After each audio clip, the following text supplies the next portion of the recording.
ये हमारा एलोवेरा का पेड़ है। अब ये पेड़ पर ये क्या उग रहा है, किसी को पता हो तो बता दो भाई, क्योंकि ये देखो सबसे ऊपर ये निकल आया है इसमें।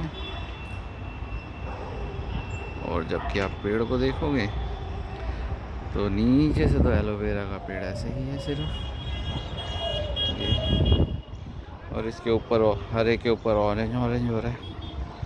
क्या ये ख़राब होने वाला है? आपको कुछ पता हो तो बता देना भाई लोगों।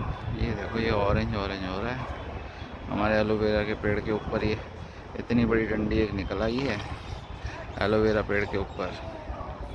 और ये देखो एलोवेरा पेड़ वैसे तो नॉर्मल ही है यहाँ पे, समझ नहीं आ रहा ये क्या हो रहा है। और ये डंडी क्यों निकली है खाली, और ये हरे के ऊपर ऑरेंज क्यों हो रहा है ये भी नहीं बता रहा। सूख तो नहीं रहा है एलोवेरा का पेड़?